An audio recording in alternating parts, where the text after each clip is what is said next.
Halo para strategis sejati. Pernahkah Anda mendengar nama Sun Tzu?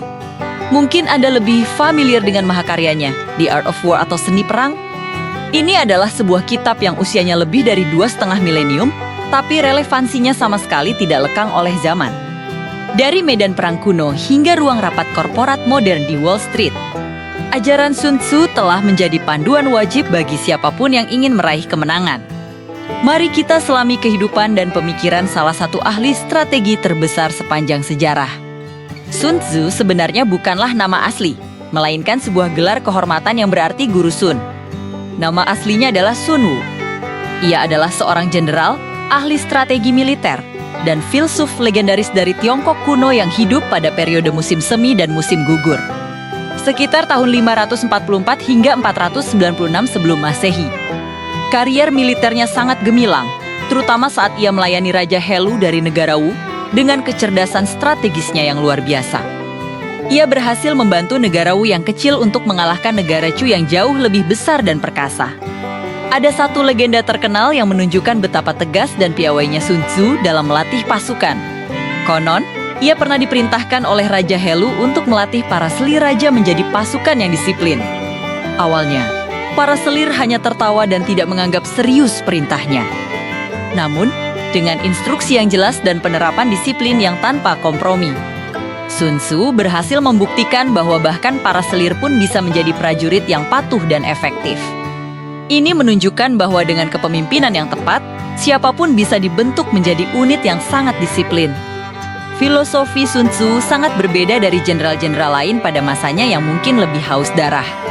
Baginya, perang adalah pilihan terakhir, sebuah tindakan berisiko tinggi yang harus dihindari sebisa mungkin. Prinsip utamanya berbunyi, kemenangan tertinggi adalah menundukkan musuh tanpa melalui pertempuran. Ia percaya bahwa menghancurkan negara musuh hanya akan membawa kerugian dan pengurasan sumber daya bagi kedua belah pihak. Strategi terbaik adalah mematahkan rencana musuh terlebih dahulu, kemudian memecah aliansi mereka, dan baru kemudian menyerang tentaranya jika memang sudah tidak ada pilihan lain. Fleksibilitas dan adaptasi adalah kunci utama, dan Sun Tzu sangat menekankan pentingnya seni tipu muslihat. Seluruh seni perang didasarkan pada tipu daya, katanya. Jika Anda kuat, tampillah lemah. Jika Anda dekat, tampillah jauh. Inilah inti dari strategi yang mengandalkan kecerdikan, bukan semata kekuatan brutal. Ma'akahyan Yartafur dibagi menjadi 13 bab yang mencakup segala aspek perang, mulai dari perencanaan awal hingga penggunaan mata-mata. Beberapa poin kunci yang ditekankan dalam buku ini antara lain, pertama, kenali dirimu dan musuhmu. Sebuah kutipan terkenalnya berbunyi, jika kau mengenal musuh dan mengenal dirimu sendiri, kau tidak perlu takut akan hasil dari 100 pertempuran. Pemahaman mendalam akan kekuatan dan kelemahan diri sendiri, serta lawan, adalah fondasi strategi yang sukses. Kedua, kecepatan. Perang harus diselesaikan dengan cepat. Perang yang berlarut-larut hanya akan menguras sumber daya negara dan moral prajurit.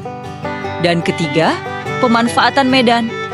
Seorang pemimpin harus mampu beradaptasi dengan kondisi lingkungan dan memanfaatkan geografi untuk keuntungan strategis.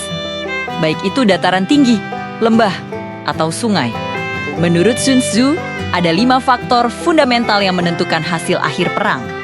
Yang pertama adalah jalan moral, atau Tao, yang merujuk pada keselarasan antara rakyat dan pemimpinnya.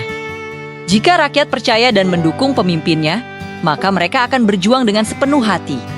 Kedua adalah cuaca, atau Yin, yang mencakup kondisi alam seperti siang atau malam, dingin atau panas. Strategi harus disesuaikan dengan kondisi cuaca. Ketiga adalah medan, atau yang meliputi jarak, bahaya, dan kontur tanah.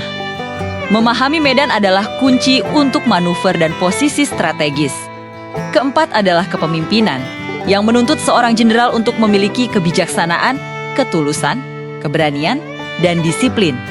Dan kelima adalah metode, yang mencakup organisasi militer, logistik, dan manajemen rantai komando yang efisien. Kelima unsur ini saling terkait dan harus diperhitungkan dalam setiap perencanaan strategis.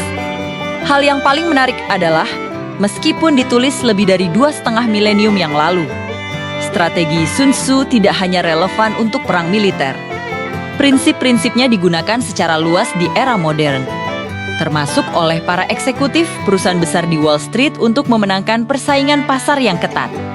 Ini membuktikan bahwa kebijaksanaan kuno memiliki nilai universal yang melampaui waktu dan konteks.